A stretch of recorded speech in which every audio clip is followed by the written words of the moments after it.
This is a pajama party?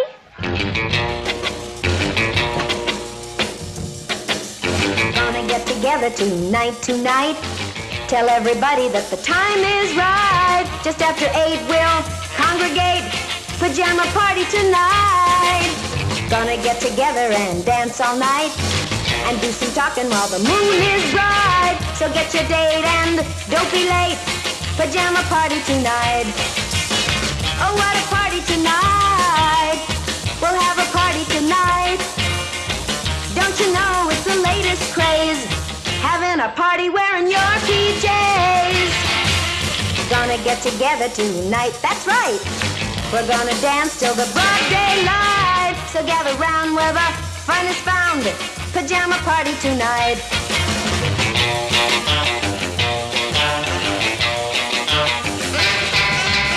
Just after 8 we'll congregate. Pajama party tonight.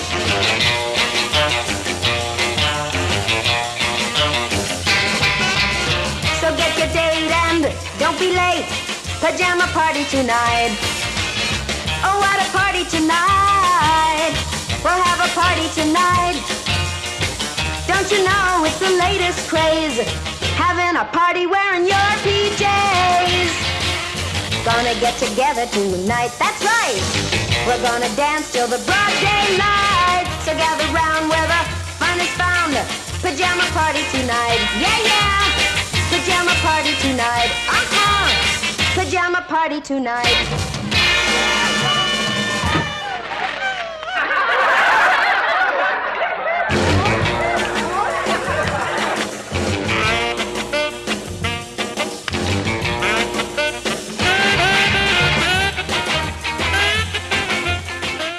And as I love teenagers.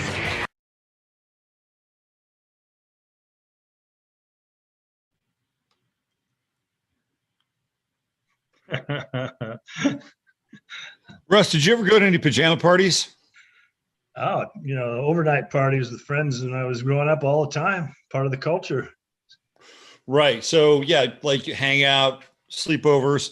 What about those kind of cool, crazy 1960s pajama parties by the poolside? You ever do any of those? Well, I didn't have the pool, but we had a little group. I think it was about 12 of us when junior high, that age, and we would get together for little dance parties. Cool. Chaperoned all the way though. I mean, the mothers were there to keep an eye on things. They weren't wild parties, but I look back on that with a lot of joy and good memories. Yeah. Even just looking at that clip with Annette Funicello, who was very sexy, by the way. Like Annette Funicello was highly underrated as far as I'm concerned in terms of. Wasn't she like about 24? I think so. She was a little bit older, but she got her start on the Mickey Mouse Club, like the first version of the Mickey Mouse Club. And then she moved into these, these beach and pajama parties. I think Frankie Avalon was with her. Like they were sort of paired up together, but I'm thinking Annette Funicello kind of underrated. Just she's like kind of an Italian version of Mary Tyler Moore in some ways. Yeah, especially looking back, she's kind of wholesome. Well, that's what I'm saying, right? I mean, she's got a bit of a wholesome look. She's cute and wholesome and sexy is fine. Wholesome and sexy, like she's got that nice balance between the two, right? And clearly she could shake her booty a little bit. She had some good moves. And but you notice what good shape all those kids are in? Well, that's true. And that they picked those kids for the film, but they probably had a lot more to pick from. I mean, you go back and you make a great point. You go back and look at films from, I did this for a while. I found this YouTube channel that played a lot of obscure rockabilly music. And they would have these like 2-hour long like clips of these movies, like 16 mil and Super 8 movies from the early 60s. Everybody's height, weight proportionate. They're all height, weight proportionate. I'm like, wow, things have changed drastically. And they dressed well. That was the other thing too. If they weren't in suits, they were wearing sweaters, those kind of V-neck sweaters. And sometimes they'd have the turtleneck kind of in there, right? I was looking in the background, seeing if there's any moms chaperoning. That's sort of the big question I had. Oh no, at that party, that's what I remember about our party. Yeah, no, at that Footicello's pajama party, the only mom was there at the end with the Maytag repair guy, Jesse White, who was wearing some pretty spiffy silk Asian PJs there. So for people who aren't aware of who you are, let me just fill them in. We're talking with Russ Winter. He joins us here on the Friday FARcast on the last Friday of every month. And this is no exception. And there is a reason why I played the pajama party theme there. And if you look at my background, my screensaver, apparently this was a pajama party in England that set the Guinness Book of Records for the largest pajama party. So there's a reason why the pajama theme is a theme, because Russ wrote a piece on his website, one of his more recent pieces, about pajama people. And we're going to get into that today. Who are the pajama people?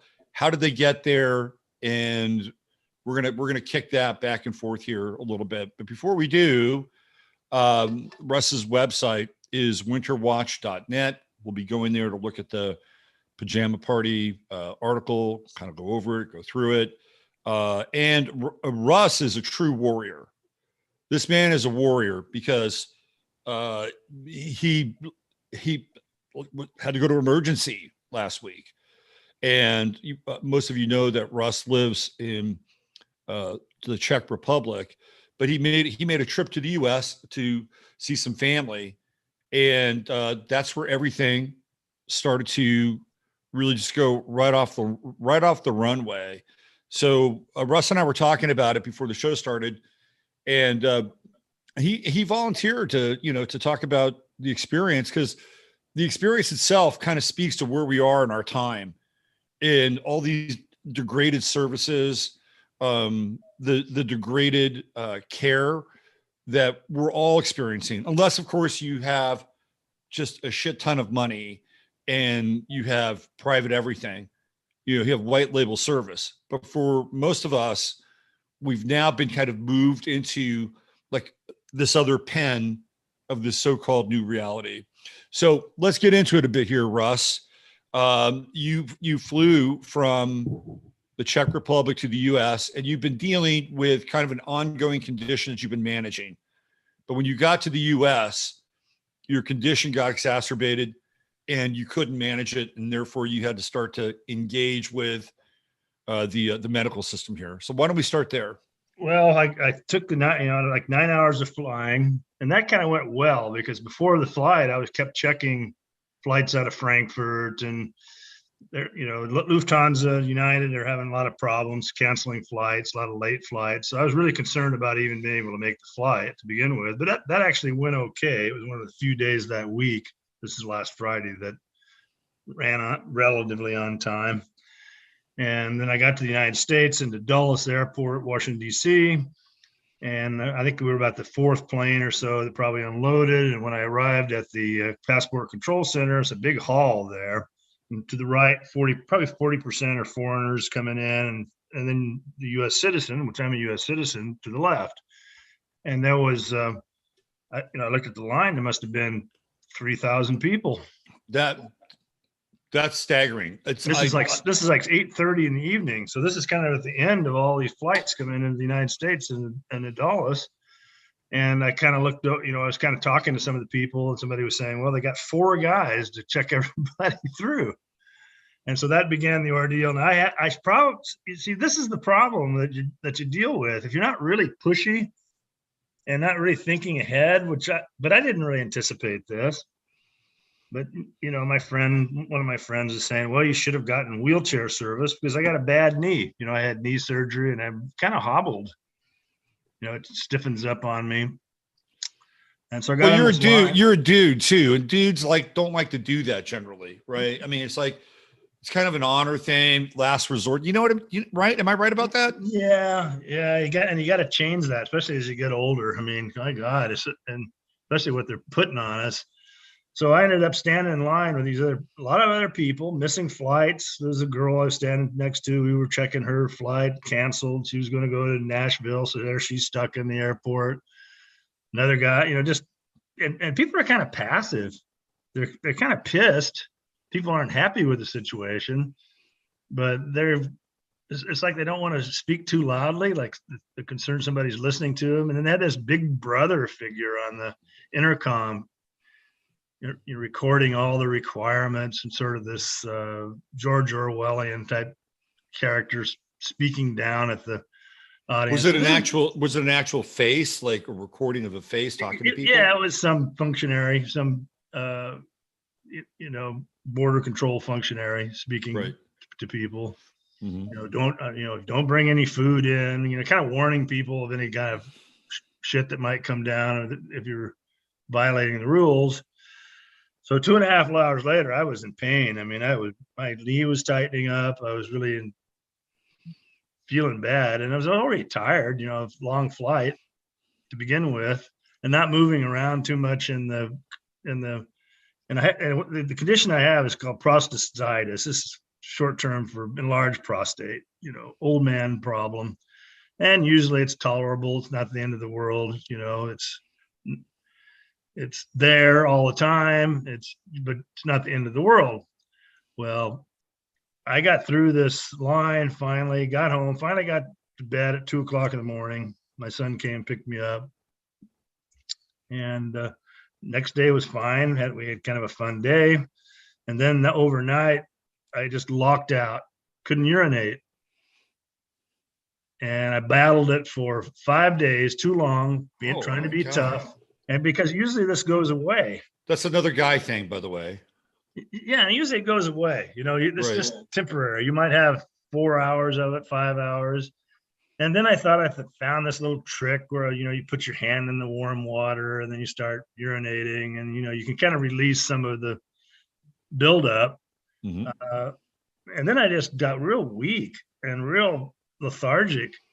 And I didn't want to go anywhere. My son says, well, let's go to the emergency room. Well, I'm not on Medicare in the United States. I don't have any insurance in the United States. I'm insured in Europe, but not here. So I was reluctant to do that. I just thought it would go away, So lesson to everybody here. And finally, we went to the ER on last Friday after, so what would have been a week after I came in, 5 weeks of this disturbance of my system. And then it's 6 hours or 5 hours to get into the ER to take care of this thing.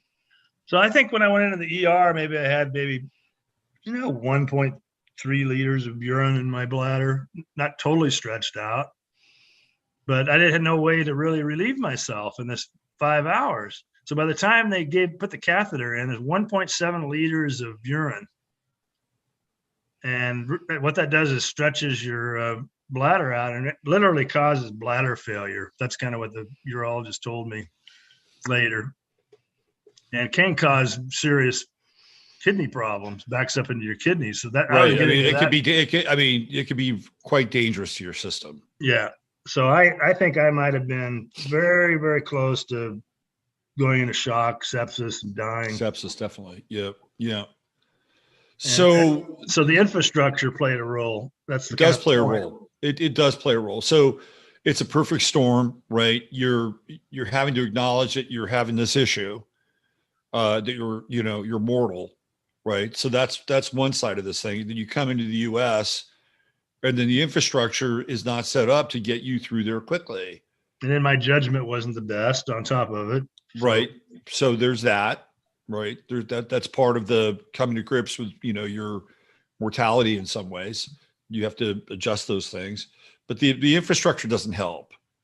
Like the infrastructure, which we're going to talk about today in terms of the degrading conditions. And I hate to bring it up because it's not all that inspiring, but, we have to take a hard look at this in some ways, because if we don't take a hard look at it, and I'm going to use your experience as an example, Russ. You don't want to get caught in it, and maybe this could be kind of a teaching moment and a learning moment for people. You don't want to get caught in the system. And that's exactly what happened with Russ. And he got caught in that, that 5-hour line to get into the country, which is absolutely 2.5 hours. Yeah, 2.5 hours. Still, it's probably felt like 5. Right. But still, that's ridiculous. I mean, I've traveled internationally, and I've gotten through things pretty damn quickly. I remember going to Heathrow one time, and they must have had a dozen people there to process you and get you through. It wasn't that hard. It was quick. I mean, I can only speculate what caused it.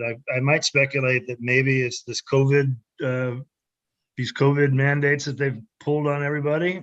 And so you lose 10, 12% of your workforce. It just quits on you. Then you got training, and then you have scheduling issues. Maybe you have new management that's incompetent. And they're doing this diversity and inclusion type stuff that's, I think, really bringing in a lot of incompetent people that just don't know what they're doing. And so, hey, we got 3,000 people coming in tonight, guys. Where's the staff? So my thoughts around this, we'll get to the emergency room part, because that's the other piece around this breakdown in our structure and our system. But I feel like where this is headed is that they're going to degrade these services through any means necessary, including the things that you have mentioned, so that at some point they're going to just replace as many people as they can across the board with automation. That's what I think. And they're going to make it so bad that automation and convenience, so whether that's a QR code, whether that's a retinal scan, whether that's a palm scan, like they're going to serve that up, and they're going to say, look, we have these great innovations, and we're going to start to employ them. And it would be it used to take you 2.5 hours to get through Dulles. Now it takes you 15 minutes, all thanks to technology, but there's a price to pay for that. Well, the other thing they can do with this is they can make it a benefit. So if you're if you're vaccinated, if you're playing our little game, then you get special privileges, and we'll put you in a fast line, and the rest of you peons can get sick, end up in emergency room, where they'll put you in another queue. Yeah, exactly. And this all started right after 9/11, and TSA became a Leviathan. Like TSA became a freaking Leviathan. So you had TSA and you had DHS, and all these other agencies just got subsumed into these two Leviathans. At TSA, I think beneath DHS, but they're pretty much one and the same.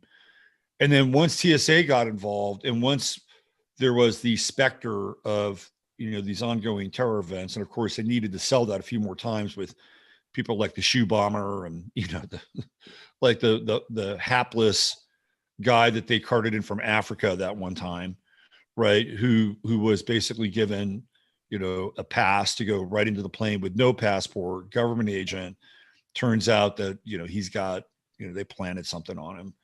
So they had these events, which very quickly after the whole insertion of TSA and this level of security, they were able to try to sell this thing, right? And so this is where we are, and this is 21 years. It'll be 21 years in September since TSA has started. And shortly after that, I remember the clear passes coming up. And so with the clear pass, you just give them everything. I think they take your fingerprints and they get all your information when you get the clear pass. And you have to pass a background check too, I think. But you get the clear pass, and you just get to go, right past everybody. But the thing that you have to give up in order for that convenience is, pretty much everything, save your signature and blood. So this has been in effect for a while. But what Russ is talking about, which I agree with, is that they're just going to up the ante and make it so that people just have to deal with a broken system. And if you consistently deal with a broken system, And then they're like, here's the fast pass. Yeah, I mean, Bill Gates has actually spoken to this. He's actually addressed this very thing, the special pass concept. I don't know what he called it. He had a term for it. There's a really good documentary that I was watching with my son last night called Pandemic 2 that kind of went over a lot of how Bill Gates is taking advantage of these so-called pandemics to do this. So anyway, that's the plan. Been to the United States for a while, and I didn't know quite what to expect, but this is it. So now I have to get back somehow, and then immediately I get a notice recently from UAL where they want me to do a 10-hour stopover in Frankfurt on the way back. Oh. Well, the lines in Frankfurt, by the way, can be enormous. Right. I've had to wait for hours to get on a flight. Not always, but it's happened there. Well, I'm getting a wheelchair treatment there, I'll tell you. Then I'm going to don't be too proud for that one. I'm going to check into a hotel if I have to and sleep, and take care of myself. But I'm still at risk. The catheter comes out on Monday. I'll have to kind of see if I can urinate effectively. Right. Doctor kind of looked at me and says, well, if I take it out today, it's 50-50. If you wait until Monday, your odds are a lot better. And I said, what? He says, yeah, there's a chance you might not really be able to urinate. And then you got to have a catheter in for a longer period of time until they get everything to work and, possibly some kind of a surgical stuff. So I'm kind of in a gray zone right now. And now I'm dealing with my return flight back to home. Right. So the emergency situation, you waited for how long? 5 hours, 6 hours? Is that right? In the emergency room? Yeah. The guy sees me and says, I'm going to triage you. Well, triage means wait for 4 or 5 hours. Right. And then they immediately got me back in there. He says, come with me, Mr. Winter. It's time for your catheter. They didn't make any bones about it because I was just full. So what was the scene like? By the way, the catheter is hell. I'm sure it's hell. It's nothing that I'd want anybody to go through unless they're assholes. And what it does is cause you to hesitate. You're already weakened, and you're making more bad judgments because you don't want to get the catheter. Right. So these things are just like a snowball effect. And I'm being a pajama person here. This is a good lead into our conversation. I'm being a goddamn pajama person, wishful thinking that this is all going to magically go away. So I'm guilty of that too. It's a human condition. It is a human condition. And I think when we're younger, a lot of these things can resolve themselves because of our body. Exactly.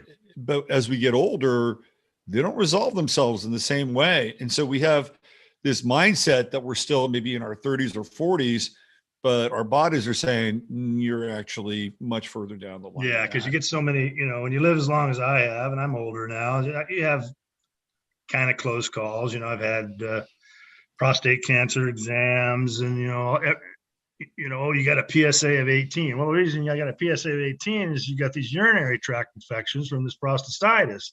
So I'm constantly going in and getting checked for prostate cancer. My dad had prostate cancer. Well, that's got to contribute to some of this in some ways, right? I mean, yeah, like they've made this connection between breast cancer and mammograms, right? When a person goes in and has these procedures, and not all of them are bad. I mean, some of them can save your life theoretically, but if you do them on a consistent basis, there's a really good chance they're going to impact your body in ways that, especially with so-called modern medicine, we're not really aware of. We're not really aware of everything that goes into these things. And at the end of the day, the mantra is just trust the science. Just trust it. It's okay. It's good. We'll take care of you. Oh, really? I've seen that in action. So I'm curious, what was going on in the emergency room? What was that like? Just like, because I know you're observing, what was going on in there? I mean, man, you got a real look at some people really suffering, especially leaving later at night when we left at 1 o'clock and went out of there. Oh my God. It's just, this is actually one of the John Hopkins emergency rooms. Oh, wow. Yeah. So they don't really get the inner city stuff. but there were some real human wreckage in there. It looked like drugs and all kinds of, I don't know. I have no idea.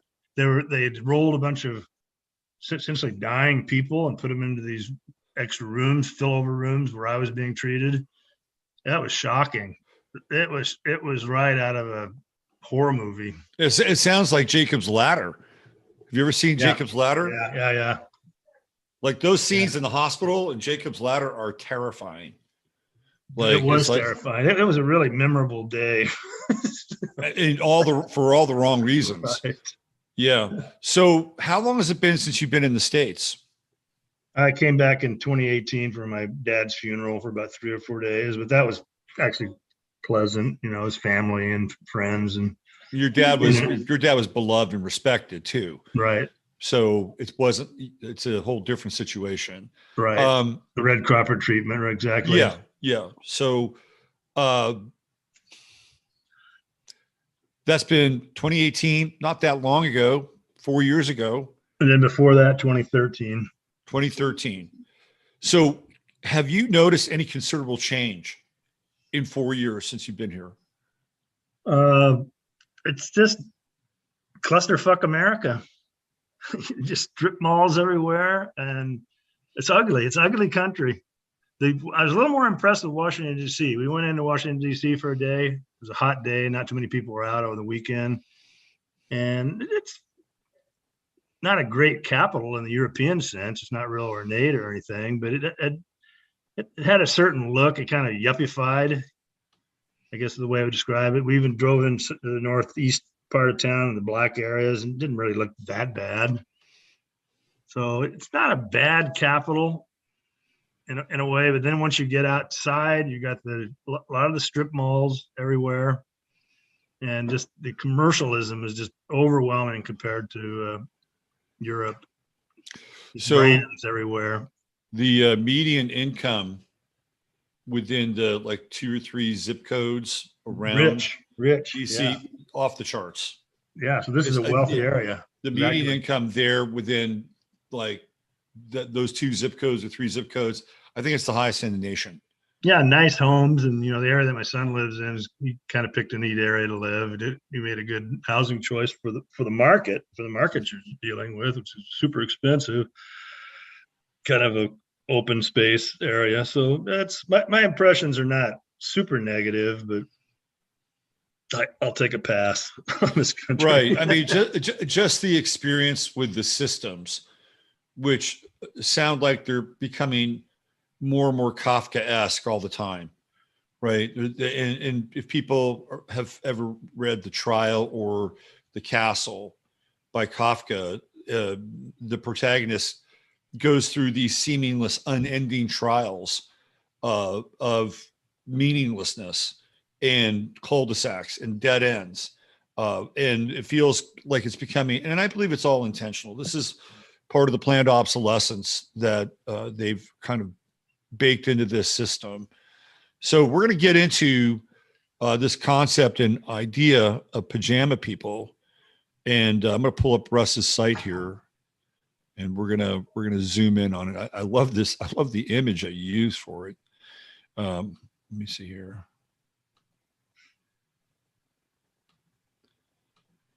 So here we go. Here's winterwatch.net, an absolutely invaluable resource to learn about a lot of the things that are driving these agendas and driving these programs. Russ and his team have done an incredible job here of putting together a very readable website. And the information is almost always really well researched and thought out and really gone over with a fine-tooth comb. So let's check this out. A word about authoritarian followers in dealing with pajama people. And the thing that really got my attention, you got 30 comments on this. So this is popular post here. People have a lot to say about it. So why don't we get into this? How would you define a pajama person? Well, one of the comments down below, I've got some, I'd say older, either partially awake people or fully awake people that really like to kind of nitpick with me on my choices of words and language. Right. And up to a point, it's been okay. Frankly, I'm getting a little tired of it now. But Right. anyway, you'll notice that, why don't you use the word sheeple? And it's an honest question. I shouldn't really get upset with that. And I answered it by saying, there's a distinction between what I call the authoritarian followers, and that's a really dangerous group. So we can go into that first. And I think sheeple are simply it's an invented term that sort of describes a version of authoritarian followers. They just go along to get along, sheeple. Well, right. That's not the whole picture. You have an awful lot of people, including me. I can describe myself as a reformed pajama person who just is asleep through life to the realities of the world around them. They're not necessarily authoritarian followers. I mean, I was always skeptical of authority and skeptical of the narratives. But what happens is that you're easily deterred from the truth by primarily neuro-linguistic programming, which we've discussed in the past, and gaslighting. So I would get a little gaslighting, a little NLP, and would just go veer away, wouldn't go any further. That's the difference between a pajama person. It's not the same as a sheeple. So I kind of want to make that point. So I'm going to read this paragraph here. Since I have it up, I participate in various podcasts in which we talk about strategies and tactics for spreading our messages to others. In the interviews, I describe myself as a reformed pajama person, which is someone who goes through life asleep to the realities of the world around them.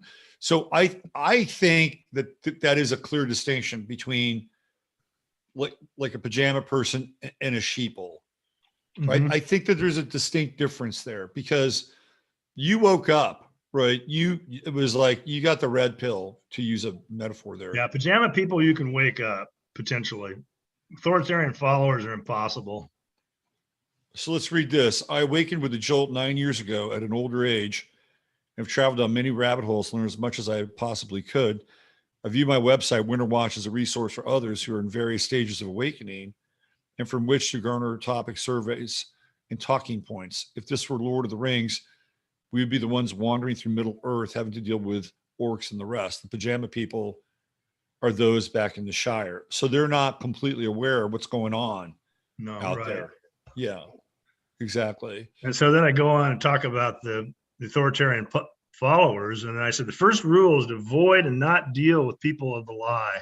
So if you're dealing with somebody that's totally convinced that the system is good and there aren't evil people in it, and you can't convince them otherwise, those are the people of the lie. That's a completely different category. Stay away from them. In fact, if you're associated with them in any way, family or otherwise, I would just distance yourself 1,000 miles.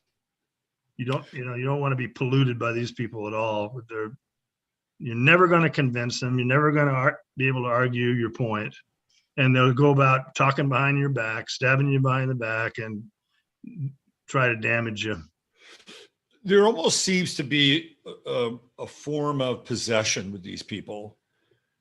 I mean, because they become possessed by their ideology, and because everything has become so potently polarized, it's sort of like they're just giving them, more ideological fuel on a daily basis, like it's crank or meth or something. I mean, they're just taking all this stuff in, and it continues to fuel their inability to think, relate, communicate, share ideas.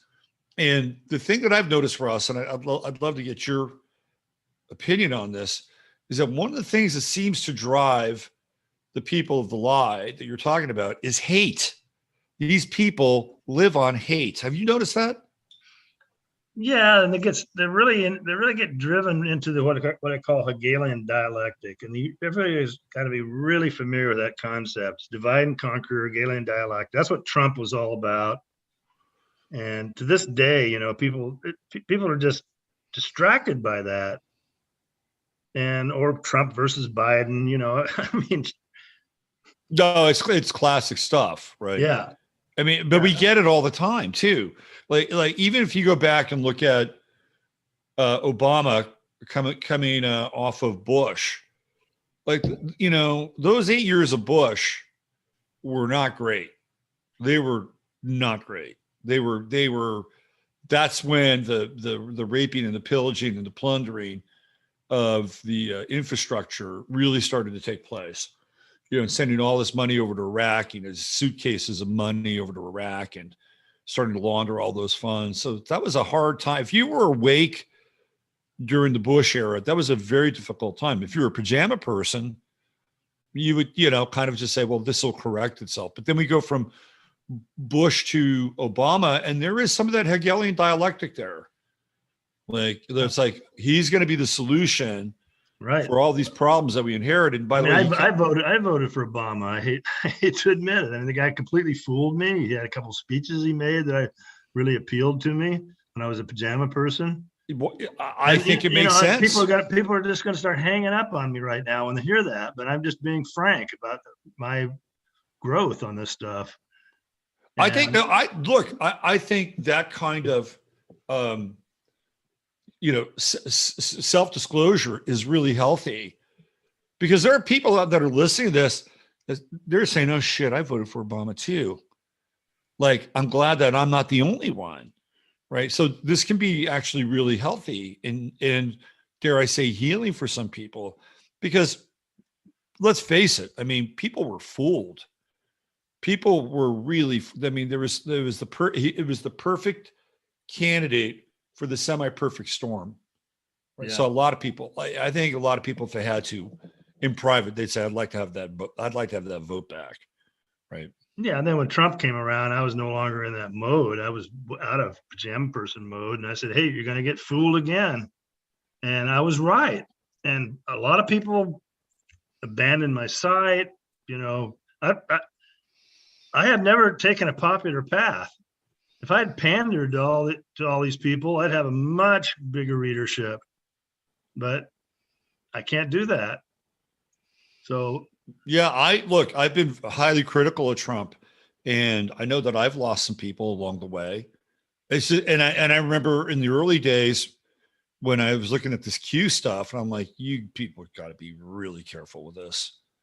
This is taking you down a path that is not very empowering. And I got clocked by some people, right. and I would bring up like certain YouTubers that were really into Q, and I get attacked, right? And not because I was leftist or a commie, it's because I dared to question the thing that they had completely consumed. Yeah, and then of course Biden's an easy target, and I'll have to admit I enjoy putting up a lot of Kamala Harris memes and mockery of Biden. It's easy to do, fun to do. I engage in it, but it's still, again, it's Hegelian dialectic. Yes. So Trump, and it seems to kind of feed on itself, because there's never any real solution, right? You have the problem reaction, and you have a temporary solution, which invokes a larger problem and reaction. And then you have another little temporary solution to that, which invokes another problem and reaction cycle. And they seem to get bigger and bigger each time. Every problem and reaction cycle gets louder. Yeah, but the ultimate objective of all this is demoralization of just about everybody, particularly the pajama people that are sort of still sleeping through this because they're just continually disappointed. They don't quite understand what's going on. They haven't peeled back the layers enough to realize that there's a hand behind all this, just orchestrating it. Right. No, they yeah. And it's and I try to put myself in the position of somebody who hasn't quite woken up. I try to put myself in their pajamas, and it would be terrifying, right? I mean, I think it would be, especially now, it would be terrifying. It's like you're asking me to like look at this world in this way and embrace this ideology and this viewpoint. No, thank you. I'm going to keep my pajamas on, and I'm going to have another, Valium laced hot toddy or something, right? and because the odds and the not the odds, but the stakes for this are getting higher now. Because the deeper we get into this malfeasance and this de-evolutionary cycle, the pajama people are going to be harder to get to. They're going to be harder to get to, because the whole idea is like, okay, well, and we're not going to answer this question now, but it's like, okay, well, you've told me all these things. What do we do about it right now? What do we do? Because it's all happening. And I think that's the terrifying part that keeps people in a lot of ways willfully asleep.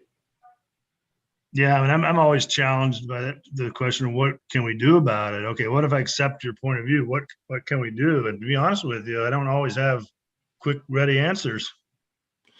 Right. And I don't think you have to. We all play a role in this thing, whatever the role is. And some people like yourself who do really good research and go down these rabbit holes and expose a lot of these bad actors, like that plays a role, right? That's part of it. But somebody else might do something else, and somebody else might do something else, and somebody else might do something else. And if we can see it from a more holistic perspective, instead of just these kind of ideological ghettos that we've set up, it becomes more inclusive. And it's like, okay, well, this person might have something interesting here, and this person might have something. So it takes a little bit of work for people to piece these things together. And it shouldn't be put on anybody's shoulders. Like it's not possible for one man to do it, right? I mean, am I right about that?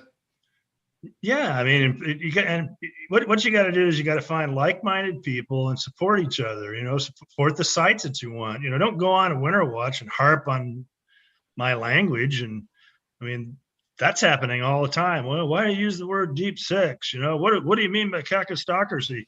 Go find a goddamn dictionary and look it up. Yeah. Really? What you want me to adopt the language of reinvent myself as a 20-year-old because I use colloquialisms of an older guy from the Midwest? Right. Screw you. I mean, I've banned. I don't believe in free speech, number one. So if you come on my side and just kind of leave turds laying around the living room, I'm going to get rid of you now. I have very low tolerance for that. It's not really advancing the cause. It's just trying to nitpick and act smart, act intelligent, like you're smart or smarter than me, or what, some kind of swinging big one routine, right? Yeah, I mean, I've seen some of those posts on your website, and you see me kind of get engaged with. They're annoying as hell. They're annoying as hell. And I actually went through a phase when I was heavily into Facebook, probably around 2010, 2011. And I felt like it was my duty as a human to have reasonable conversations with people that I didn't agree with.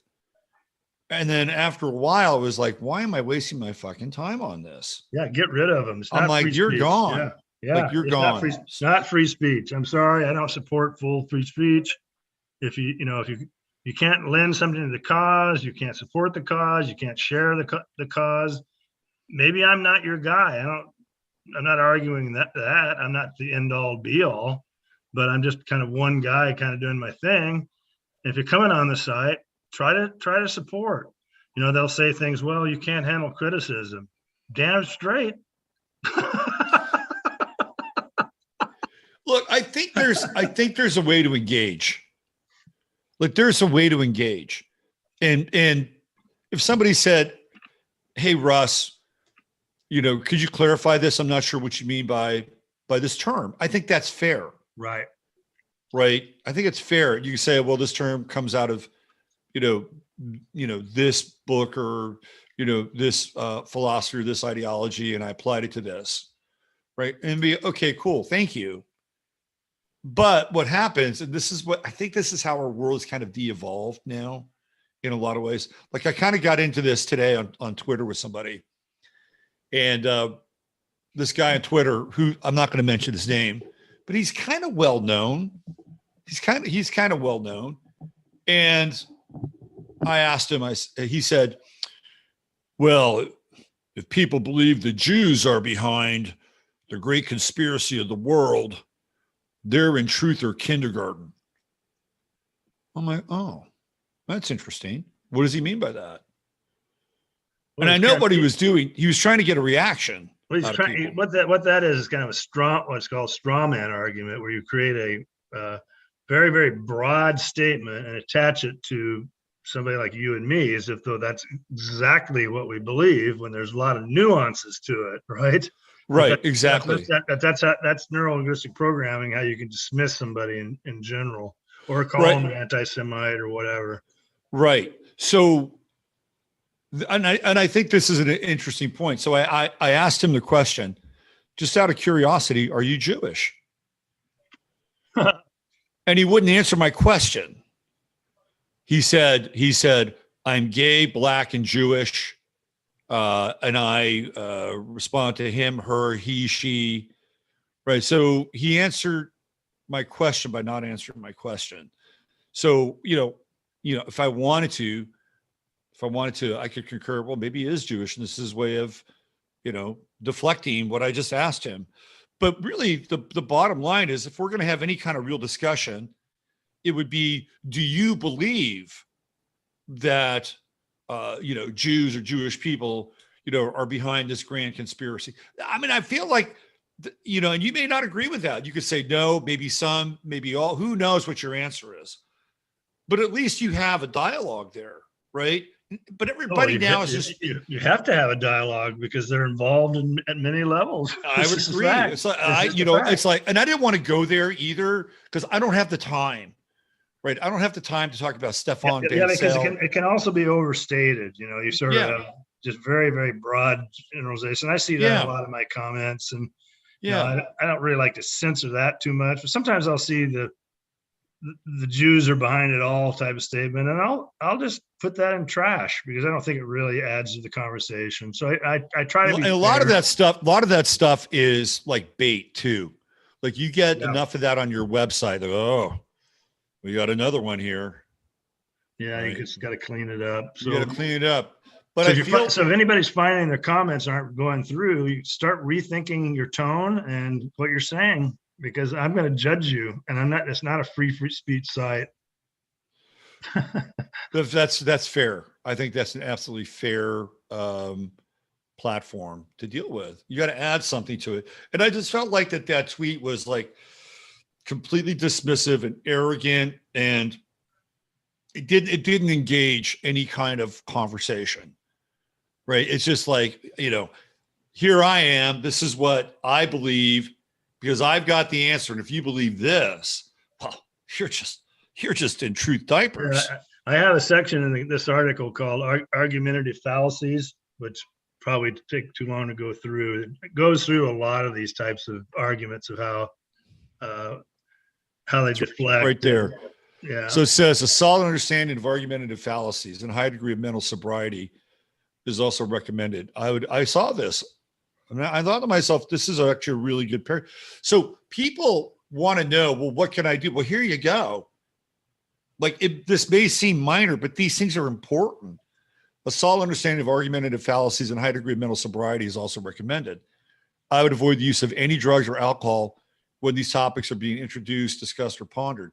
And I would say in general, I would avoid it in general, just in general, because I can't think of a lot of great decisions I've ever made when I was like, yeah, you got to have a clear mind when you're dealing with these topics. My decision-making process being wasted was, I got married in Las Vegas. Okay. Let's just leave that there.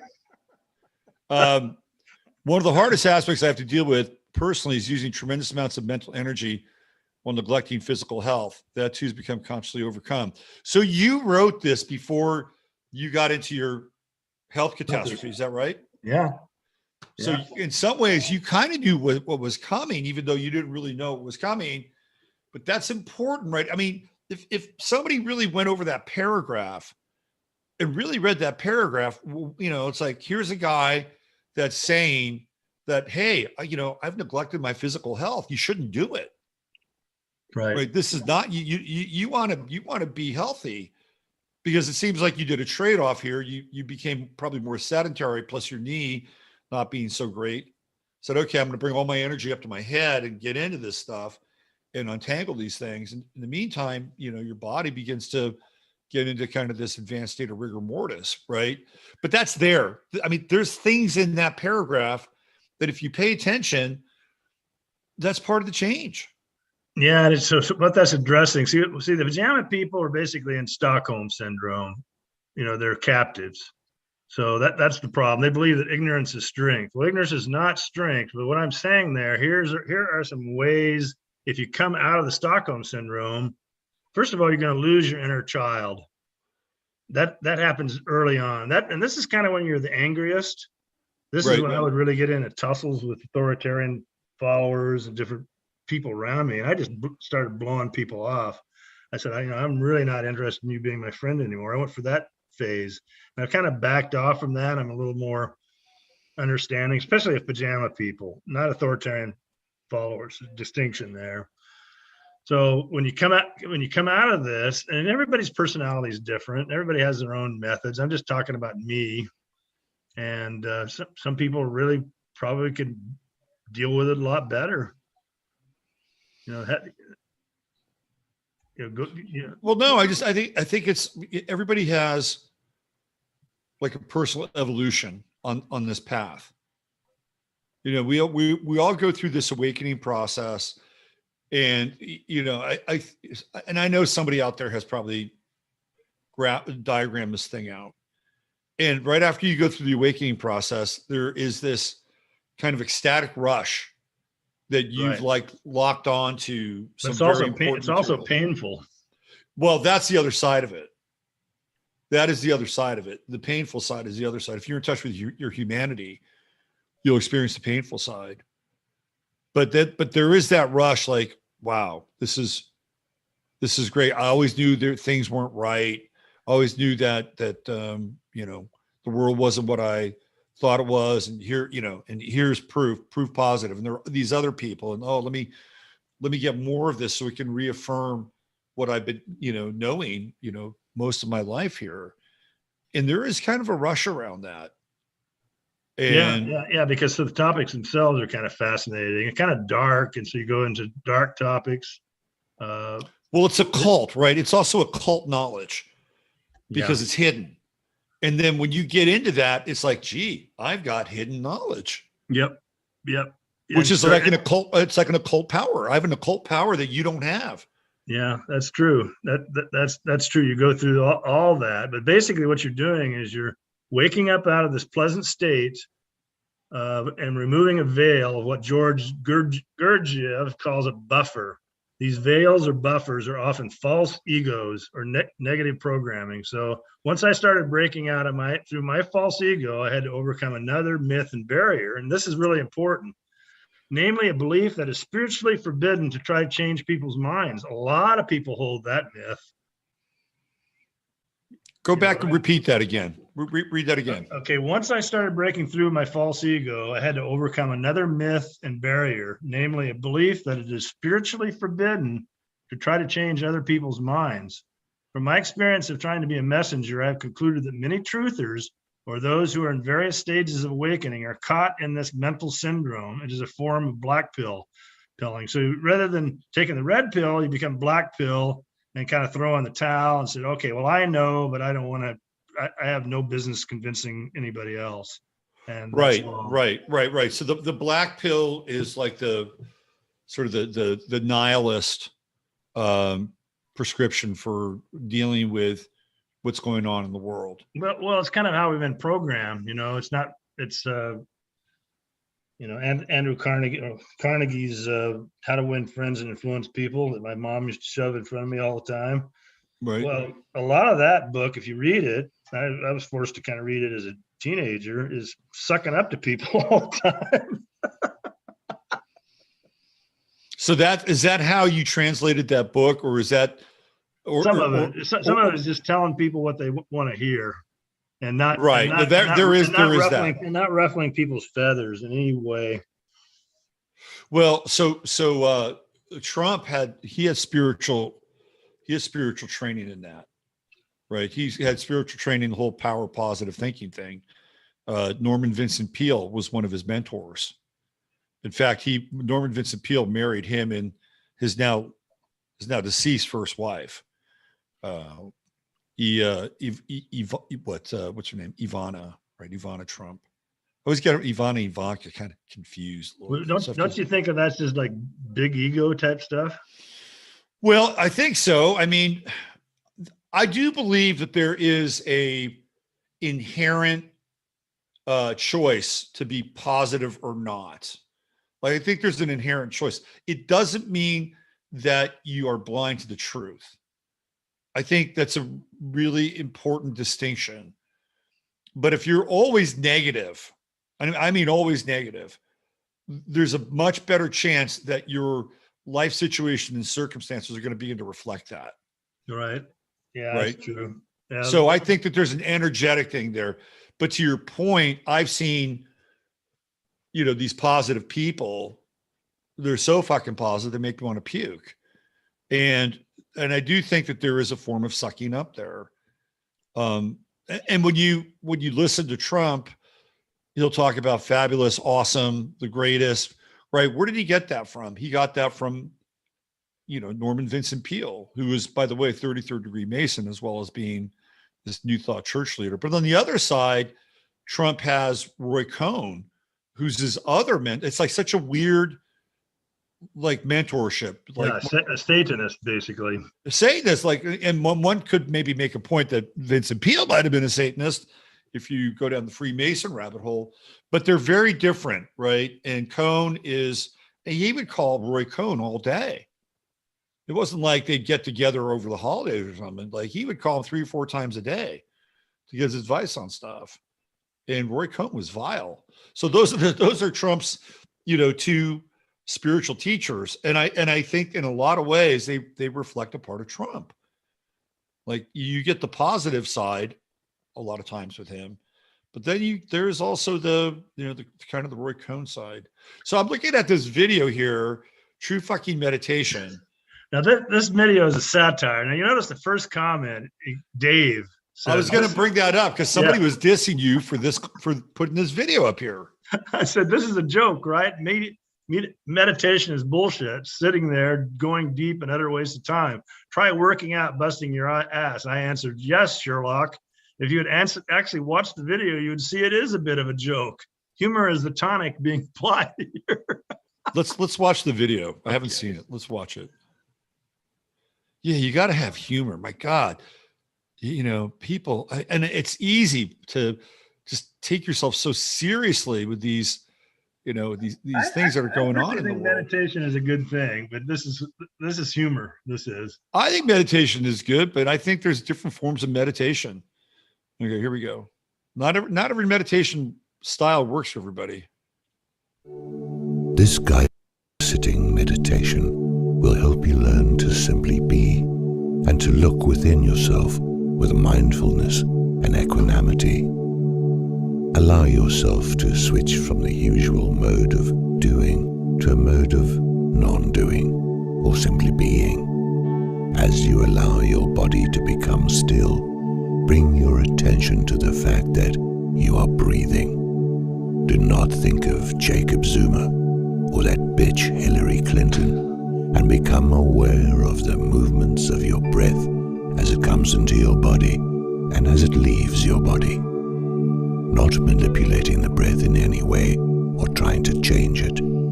Simply being aware of it and of the feeling associated with breathing, and observing the breath deep down in your belly, feeling the abdomen as it expands gently on the in-breath. Try and ignore the intense feeling of needing a poo. Just acknowledge that it's the general malaise of fucking bullshit fed to you by our kleptocratic government, being totally here in each moment with each breath, not trying to do anything, not trying to get any place, not trying to imagine Parliament in flames. You will find that from time to time your mind will wander off into thoughts, fantasies, anticipations of the future or the past, worrying, memories, dead bodies, Malema's head on a stick. When you notice that your attention is no longer here, and no longer with your breathing, and without judging yourself, bring your attention back to your breathing and ride the waves of nausea that overcome you whilst thinking of your expired passport. These are only temporary things. Just be fully conscious of the duration of each breath from moment to moment. Now, as you observe your breathing, you may find from time to time that you are becoming aware of sensations in your body. Feel the fucking nonsense just float away. As you maintain awareness of your breathing, breathe in strength, breathe out bullshit. If your thoughts range to the three-ring circus fuck-up of your life, just bring your concentration level back to your breath work and let it just float away down the sewer of your mind and feel the righteous sensations in your body. With each breath, feel your body saying, fuck that, fuck this, and fuck everything. Being here with whatever feelings and sensations come up in any moment without judging them, without reacting to them, just being fully here, fully aware of whatever you're experiencing, and notice how those cocksuckers just vanish into the ether, and know that these sick fuckers cannot piss all over a purity like this if you cut them dead. As the meditation ends, you might give yourself credit for having spent this time nourishing yourself in a deep way by dwelling in the state of non-doing, in the state of being, for having intentionally made time for yourself to simply be who you are. And as you move back into the world, allow the benefits of this practice to expand into every aspect of your life. And remember, Namibia is a massive land with few people just waiting for you to pull in with your family. As you open your eyes and feel the light, leave your inner self with this mantra. Fuck that. Fuck that. Fuck that. That was genius. What do you think? That was genius because it was so like incredibly self-referential in a lot of ways. Is that guy from South Africa? I think so. I found this quite a while ago, but it's still on YouTube, amazingly enough. But there's actually research into the analgesic effect of swearing and using profanity. Right. I have some religious readers. I have one guy in particular, very loyal reader. He kind of scolded me for that. He says it's kind of bad for your soul, but it's what it is. It's just if it works. Yeah, I mean, I remember reading that paragraph on your piece, and so the idea is that if you swear a lot, it numbs you to like feeling and empathy in the world's pain, right? Isn't that like the idea there? You can't overdo it. So the thing is not to do it much, but then use it selectively when you really need to. Oh, I totally agree with that. I think a really good, F-bomb place, it can be like amazing, right? Or a really good like shithead or something like that. According to the research, the phenomena is particularly strong in people who do not use such words on a regular basis. And so then there's an article called 11 Reasons Why Cursing is Good for the Soul. And then a study by Keele University found that volunteers who curse could endure pain nearly 50% longer than civil tongue peers. That's interesting. I was involved in a relationship with this woman a couple of years ago, maybe about 4 years ago. And she has a daughter, and she, wanted me to tone down my language because she wanted her daughter to be able to listen to my show.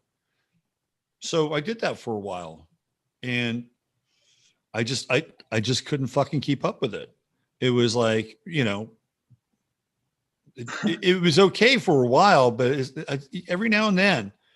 And by the way, I'm sure her daughter has dropped plenty of F-bombs since then and now, right? But I tried it, and it was kind of like being a vegetarian.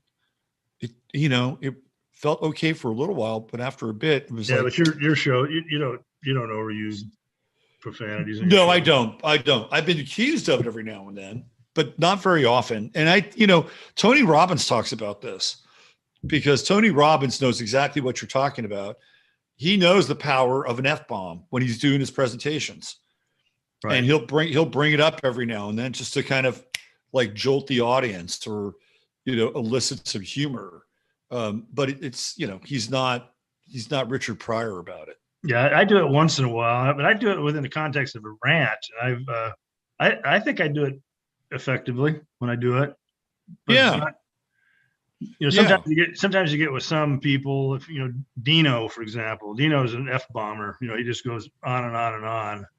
And you get drawn into it a little bit with him. But it's just an hour. People can handle it. Right.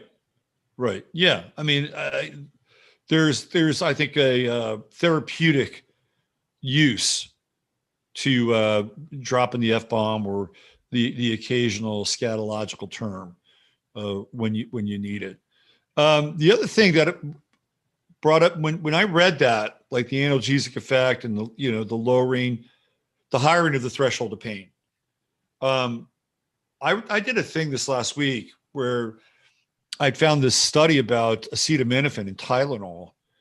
And I think this kind of gets into pajama people world a little bit.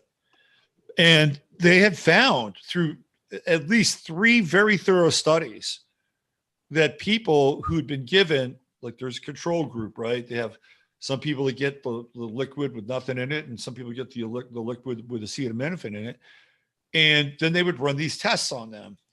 And to a T, over these 3 studies, the people that had taken the acetaminophen had much lower levels of empathy. Like they didn't really care. And I'm like, well, that's interesting. That is interesting. So think about how much Tylenol and how much acetaminophen is consumed on a daily basis around the world. I had a friend of mine, very good friend of mine in college, who's now one of the leading pain physicians in the world. And I had he actually was in Prague because he's part Czech. And so I had a chance to get together with him for a while and talk about a lot of this type of stuff. And I was saying, well, I was using ibuprofen a lot. And he says, no, don't use that. He's a real believer in maca powder and turmeric, which has sort of a medicinal effect on pain control. And no, it is ibuprofen. It is, I believe it is. Tylenol is ibuprofen, right? Yeah, it's all kind of the same. Yeah. So my bad, not acetaminophen. It's the ibuprofen. So, but he was really down on even that, let alone some of the more heavy duty stuff that they're using. So they've really pushed painkillers on the society, and that's not a good thing. You have to feel some pain, and you have to try to deal with it in some way. And so these are some other alternatives. I guess vitamin B12. I mean, he gave me a whole list of stuff. I started using it myself. He actually sent me a lecture that he did in some place where he did a presentation on alternatives to, because he's dealing with a lot of fentanyl type patients. So he's an MD. Your friend is an MD. Yeah, and especially his pain control. And so he's taking an alternative approach to this now. Yep. Wow. Yep. Because he thinks that fentanyl, the fentanyl is a medication they're giving people for pain control. Right. They started off with Oxy, and Oxy just blew people's worlds out, and then they moved into fentanyl. Yeah, that's like very, very deep and almost far gone pajama people. There's also a difference between dying or having cancer or really serious illness. That's a completely different category, and that's kind of what that should be used for. That's what he told me. You have end of life. He has a different approach to that. But for everyday people, just going through the pajama people of the world, bad news. Yeah. So I don't know if you can see this or not, but I'm doing a screen share about a social analgesic, acetaminophen, paracetamol reduces positive empathy. And this is a legit study that comes out of the NIH. It says acetaminophen, a potent physical painkiller, but also reduces empathy for other people's suffering, blunts physical and social pain by reducing activation in brain areas, anterior insula and anterior cingulate, thought to be related to emotional awareness and motivation. They've actually done neuroimaging on this stuff too. So it's not just these tests where, they show something to somebody and they say, who cares? And the other person, oh my God, that's horrific, right? So it's more than just that. They're actually able to do some imaging here, some neuroimaging. And so we take this stuff, people take this stuff every single day, to get up, to aches and pains, whatever, right? And there are dulls them. Yeah, it dulls them. It dulls them. And so does alcohol. That's right. Yeah. So we're looking right now at maybe some of the contributing factors to this whole idea of being a pajama person. Because at that point, you just, again, you don't have a lot of empathy. You don't really care in a lot of ways about the plight of others. And I see this a lot, especially on social media, where people's, closet rage and nihilism comes out. And I think it's kind of catastrophic because we're losing touch with our humanity. And if these pajama people understood that and they were more in touch with their humanity, it might make it, I wouldn't say easier for them to wake up, but they would be less insulated from the things that could wake them up. That's just my observation. And then as you go through life, you find other people that are like-minded. That's kind of a fun feeling when you find those people. I find them a lot in Europe because the Europeans are a little different. So it's just kind of like you believe this, and it's just almost like big hug moments, Well, so to be clear, if people are just tuning in or a little bit late, Russ lives in the Czech Republic, which was under communist rule, right? So these people know what it's like to live in a society where things can get very heavy. People can turn you in. They have a daily dose of propaganda. So they've got, some learning, some training in this kind of world.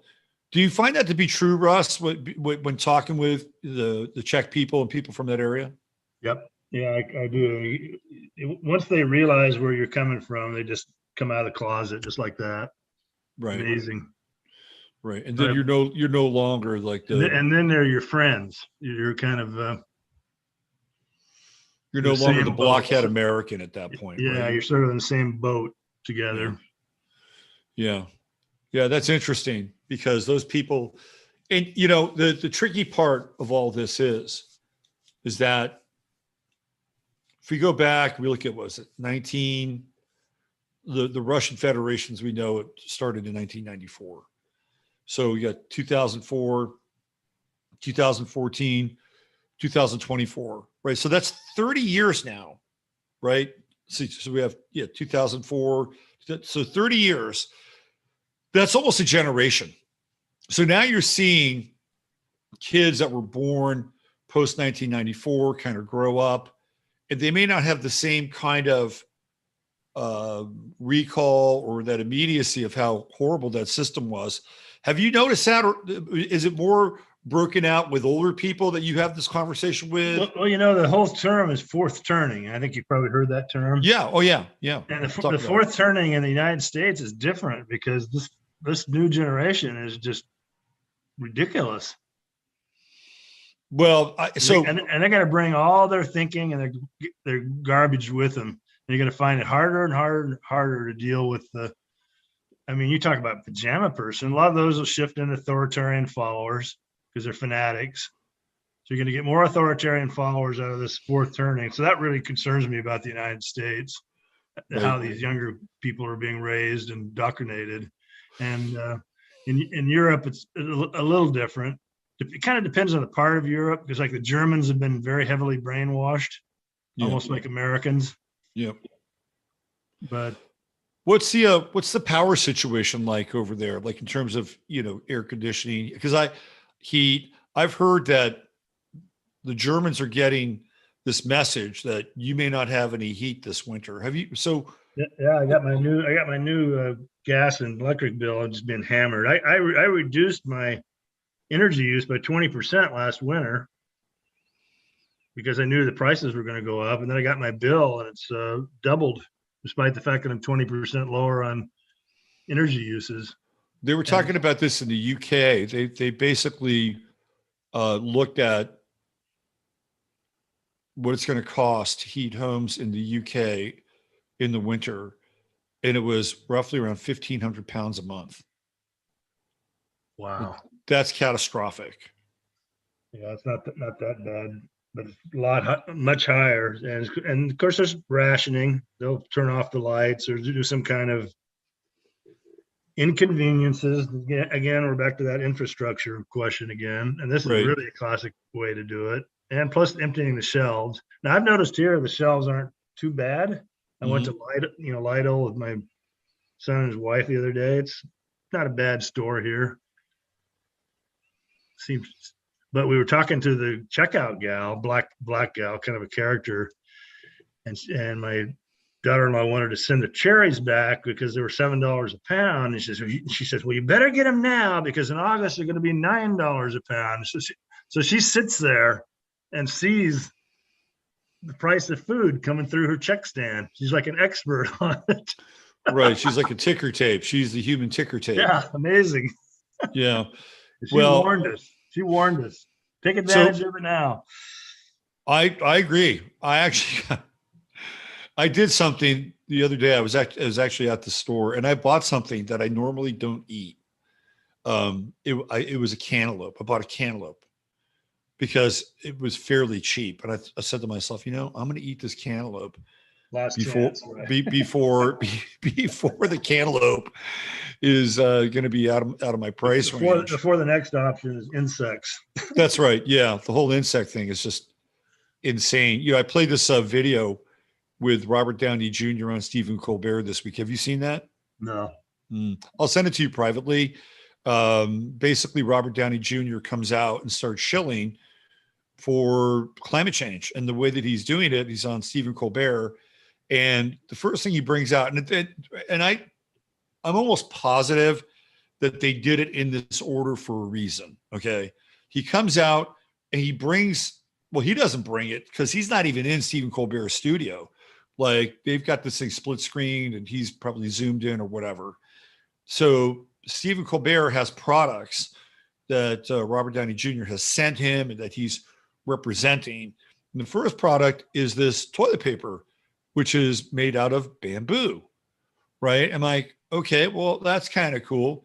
And Downey Jr. is extolling the virtues of bamboo and how plentiful it is and how it eats up all the carbon. And, it's like, oh, yeah, it's nice and soft. And then, you wipe your butt with it, right? Plus they grow a lot of it in China. Oh, that's true, too. That's very true. So, you wipe your butt with it. It's a non-confrontational kind of thing, right? It's like, it kind of makes sense. Okay, I'd be open to, bamboo TP, whatever, right? Then he brings out the mealworm protein, right? So it's like a setup. It's like they get you in with the little bamboo Charmin. Oh yeah, I could do that. And then they bring in the mealworm protein. Yeah, a little neurolinguistic programming. It's NLP'd up, right? Yeah. And I even, talk to, like, if you go into Maslow's hierarchy of needs, right? What is the first thing that you got to do? You've got to be able to, not shit your own premises. Like, it's foundational, like baseline stuff, right? So they take you right into the foundation of Maslow with that, and they take care of it. And here you go. Here's your bamboo TP, and then they hit you with the worm protein. Right. It's just total NLP stuff. And Robert Downey's not eating that. Come on. You can't get me to believe that. No, he's not. He's not. And then he made a big deal. It's just been approved by the EU. Really? What else has been approved by the EU? Right. So how you doing there, Russ? You ready to tap out? We're coming up on an hour and a half. And I know you put your warrior wear hat on. Yeah. Wear a helmet. Yeah. Another good call. Thanks for having me. Yeah. So listen, I'll Yeah, I'll see you next month, and I'm gonna hold a positive space for you. I'm keeping a positive space for you, Russ, Okay. so that you get back to Prague and everything's working at its prime efficiency. And if I make it back, I'm going to put on my true fucking meditation tape. There you go. I can't believe that guy. He was like dissing you. Meditation. That's a new age scam. Watch the fucking video before you like go off the rails. Everybody's really quick to find some way to criticize. Yeah, it's like without even reading the article or looking at stuff. That just happens all the time too. My truth is better than your truth. But you know, I let the comment stand. I didn't trash it. Yeah, because something that's self-indicting. Right, exactly. That's a comment that's self-indicting. All right, Russ, enjoy the rest of your time there with your son and his family, and we'll see you next month. Okay. All right. See you guys. Bye-bye. Take care. All right. That was a great Russ Winter. And he, look, that might, I'll tell you where I was going in my head. Okay. Is this TMI? This little TMI? I'm like, it's not TMI. This is this man's experience, and he's feeling strong enough and vulnerable enough to share that. And I think that there's a lot of merit to that. So I just want to, give Russ some props for actually doing that. And I was a little surprised because we had a very brief exchange before, we started to talk about this. I wasn't going to bring it up because I'd known that, he had, gone through literally some hell. And he said, no, we can talk about it. Let's talk about it. I'm like, okay, I'm game. Let's do it. And I think some of those things are empowering because we're not perfect. And, our bodies aren't always perfect. And there are lessons in there too. Right. There are lessons in there too that, we can all learn from, like on Russ's side, be more proactive. If you need to, get the wheelchair. My mother gets the wheelchair. Anytime she travels, she gets the wheelchair. She gets door-to-door service with the damn wheelchair. So, but it's harder, I think, when you're a guy, and Russ is an athlete and he comes from a very, very able family. Very athletic family. His father is generally considered one of the great basketball coaches in the history of the sport. So it's not like he's just, some, number cruncher or something like that. Like he, and it was a very competitive family growing up. So as a guy, you just kind of do that stuff. And shit, I've had some of those moments, and it's not easy. But it's part of the vulnerability of being a human. So make sure you don't take any acetaminophen when you have those moments. I don't know. Maybe in some of those moments, it might be actually not bad. Just saying. All right. I think we're out of here for today. Thanks for being here. Appreciate all of you. Once again, thanks to Russ Winter from winterwatch.net for being a part of the show and discussing this whole idea of pajama people and waking up. And what happens when you do wake up? Who do you become? That's the other part of this, is who do you become once you wake up? And I've seen this, right? And I even like, I'll confront this in myself. And it is the aware and awake tyrant. That's a trap. That's a total trap to think that we all know what the answers are. It's a total trap. And it's a sneaky one. It's a really sneaky trap. So there's a lot of things that happen when we go through this process, which is an interesting one. And I think an essential one. And if you can, have the awareness of somebody who has really seen into the heart of darkness and has a sense as to what's going on and, who the, some of these operators are. It's hard for us to understand who they all are, by the way. there's the front of the house, and then there's the back of the house. And we rarely see the back of the house. We get the front of the house players. Those are easy. Klaus Schwab, George Soros, those people are easy. In a lot of ways, they're just caricatures. They're like bagmen. It's who's behind them. And who's behind them.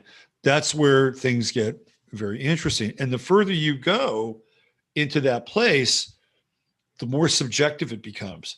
Because, if we wanted to look at, say, George Soros, well, he did an interview on 60 Minutes where he basically says, yeah, I'm a Jew and I sold other Jews out in Poland.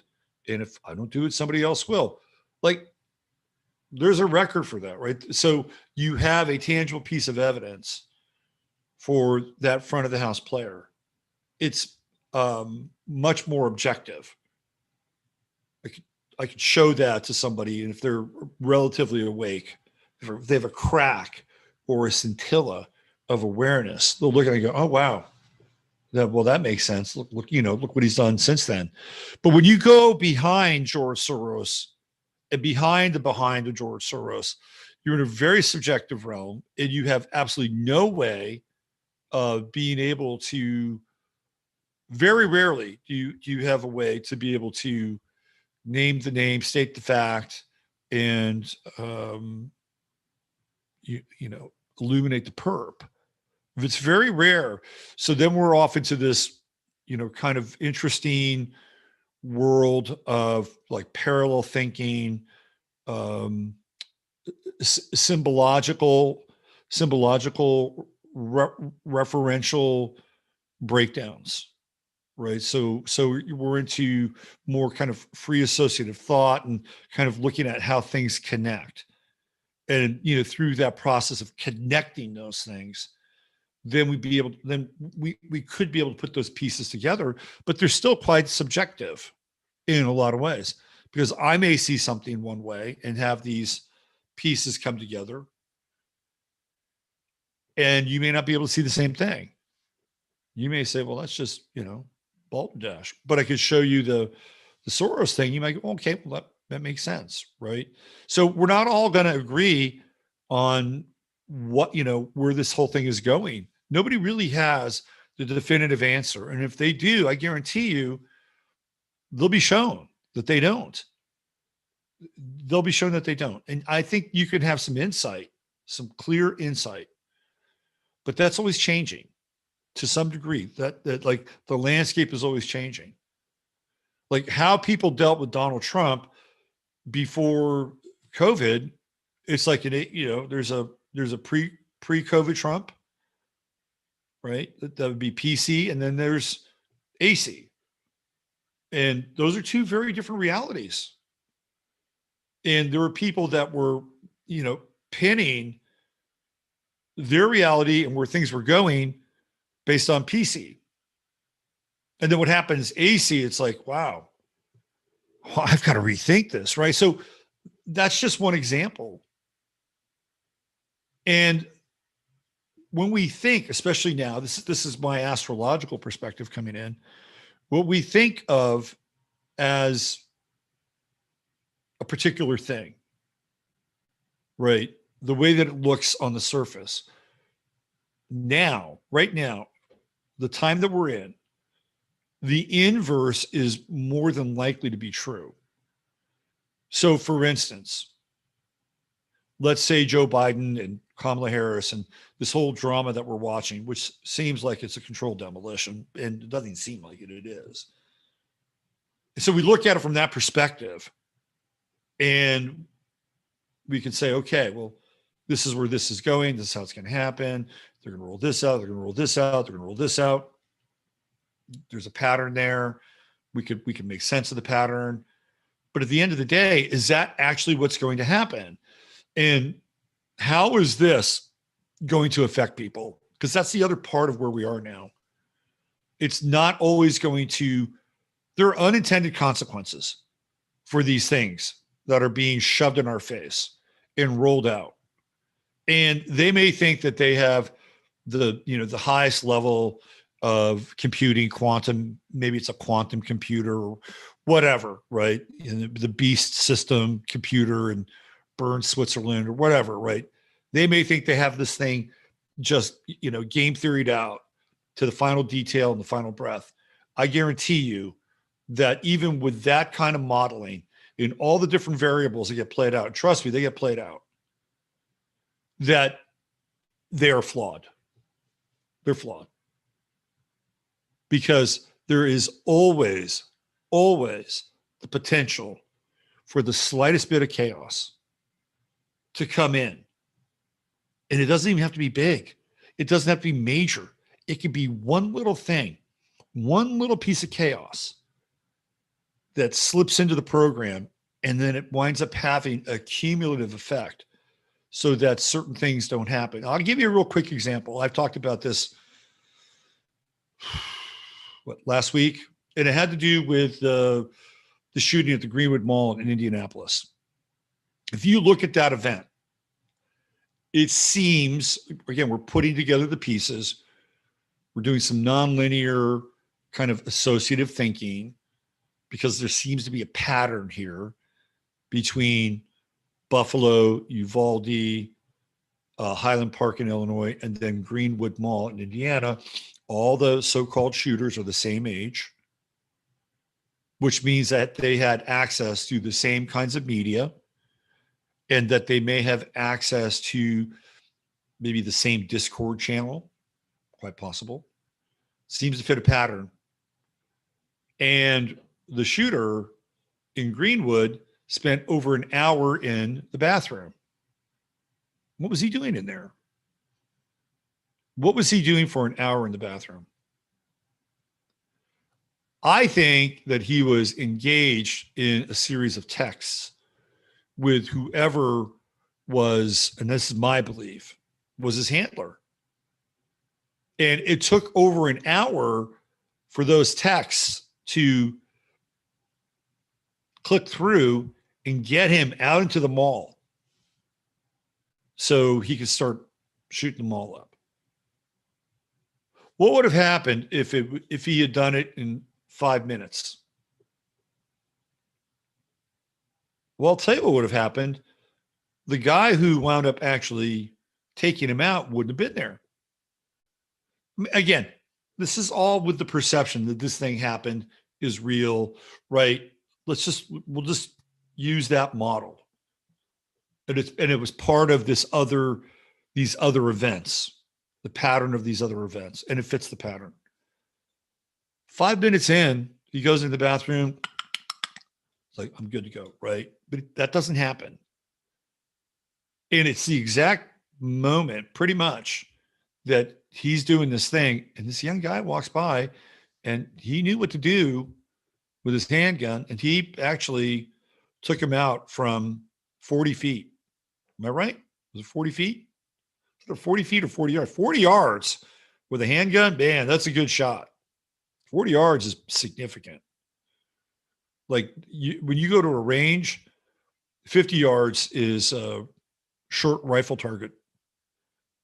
40 yards, this is 10 yards closer. That's like I know the number is 40. I'm not sure if it's yards or feet. If it's feet, still, that's a feet. 40 feet is big in that world. But he takes the guy out. He takes him out. That wasn't supposed to happen. That guy was supposed to, blaze and take a bunch of people out. And then they were going to use that for more momentum, right? The press would pick that up. This is just my personal opinion based on what I've been able to kind of decode around this thing. So that's what I'm talking about, right? That there are these little moments of chaos that will just throw these plans way off kilter. And we're not really in control of a lot of it. We're not. We didn't sit there and stall that guy so that he could take an hour before he got the courage or the right priming or whatever to go out and raise some hell in that mall. We had nothing to do with that. At least on the surface, we had nothing to do with that. Maybe maybe somewhere, through right livelihood and intentionality, we're able to influence events in ways that we don't even understand. And I believe that too. Don't underestimate that. That kind of falls into the realm of chaos theory, by the way. And there can be good chaos. So even when we think that we know, we don't always really know. And that is probably the most liberating thing that we can have. And yet it won't deter us from trying to know, doing our best to know, because that's just how we're wired. And for better or worse, that's what makes us, in a lot of ways, such a unique species.